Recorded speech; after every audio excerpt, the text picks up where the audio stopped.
Bienvenue à la Cité des Sciences et de l'Industrie, place à l'actu et à l'innovation avec cette semaine un flashback au lendemain de la plus grande extinction de tous les temps, une sorte de pilule électronique révolutionnaire ou encore la recherche de vie extraterrestre sur Europa.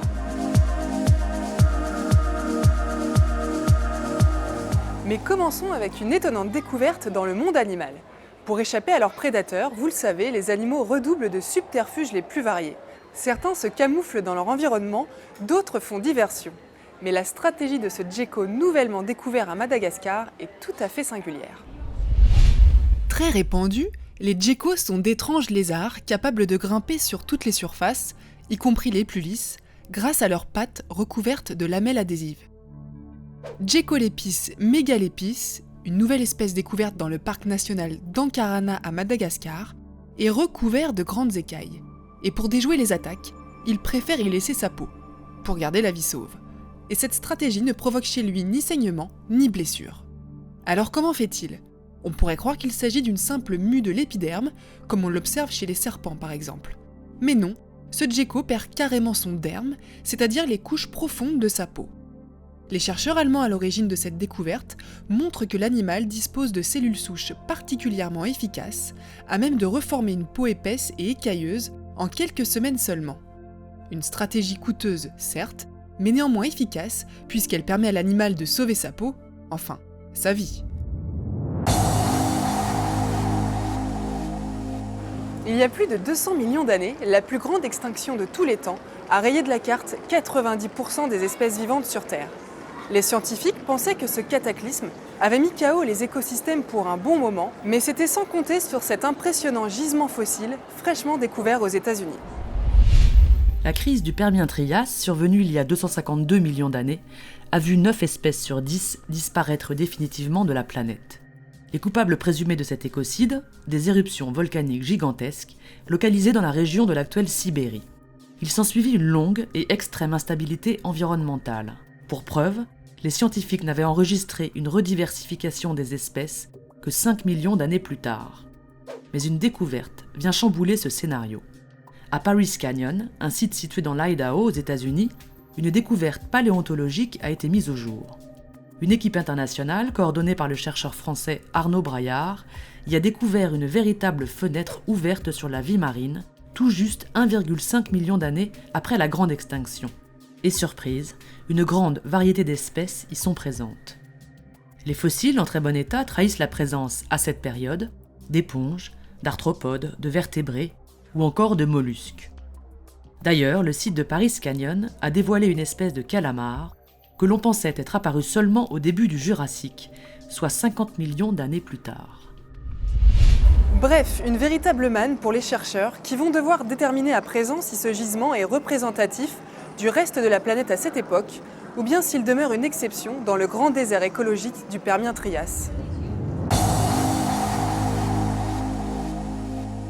Imaginez un jour avaler une pilule électronique, un objet miniature capable de mesurer et de transmettre vos constantes vitales ou de vous délivrer vos médicaments sans même que vous y pensiez. Cela paraît sortir d'un film de science-fiction, pourtant des chercheurs travaillent très sérieusement sur le projet. Des chercheurs du MIT ont conçu une pilule high-tech qui puise son énergie dans les liquides acides de l'estomac. Ils viennent de tester les effets de leur appareil sur des porcs et publient leurs premiers résultats. L'idée de cette pilule du futur a commencé avec un citron. Lorsque 2 électrodes sont fichées dans ce fruit acide, une réaction chimique crée de l'électricité car l'acide citrique transporte efficacement les électrons d'un dipôle à l'autre. L'objectif des développeurs de la pilule électronique est qu'elle produise suffisamment de puissance pour faire fonctionner de petits capteurs. Et comme l'objet reste plusieurs jours dans l'estomac et l'intestin, l'équipe propose aussi de s'en servir pour administrer des médicaments. Enfermé dans des capsules d'or, le traitement médical se diffuse au rythme de la corrosion du métal. Dans cette première phase de test, le courant était assez puissant pour faire fonctionner un capteur ainsi qu'un émetteur qui envoyait l'information. Pendant 6 jours, le prototype a pu communiquer la température depuis l'intérieur du système gastro-intestinal de l'animal. La recherche de vie dans le système solaire est un puissant moteur de la conquête spatiale, et c'est vers Europa, un satellite de Jupiter, que les yeux vont se tourner dans les années à venir.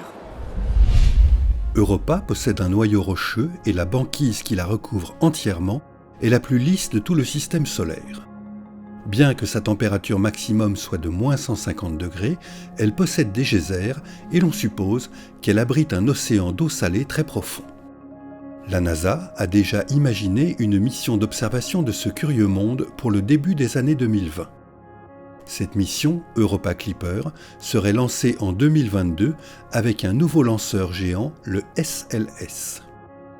La suite est en discussion ces jours-ci avec les propositions de 2 équipes de scientifiques qui imaginent de poser un module au sol. Le but serait de découvrir s'il existe de la vie dans l'océan souterrain d'Europa. Si le projet est accepté, le lancement pourrait avoir lieu en même temps qu'Europa Clipper. L'atterrissage sur Europa se ferait grâce au système qui a permis l'atterrissage de Curiosity sur Mars. La sonde devrait forer dans le sol et analyser ses prélèvements dans le but de déterminer s'il existe une forme de vie sur le 4e plus gros satellite de Jupiter. Mais soumis aux intenses radiations de la géante gazeuse, l'appareil ne pourrait survivre qu'une vingtaine de jours. Avant de se quitter, restons tournés vers le ciel et revenons sur un événement qui a surpris les habitants de l'Illinois et du Wisconsin aux États-Unis la semaine dernière. Dans la nuit du 6 février dernier, un météore très brillant, comme on peut le voir sur ces images, a traversé le ciel à 1h27 heure locale. Le bolide aurait fini sa course dans le lac Michigan après s'être disloqué. Voilà, ce journal est terminé. Rendez-vous la semaine prochaine pour un nouveau tour d'horizon de l'actualité scientifique. En attendant, retrouvez-nous sur scienceactualité.fr, le site de la rédaction. Bye bye!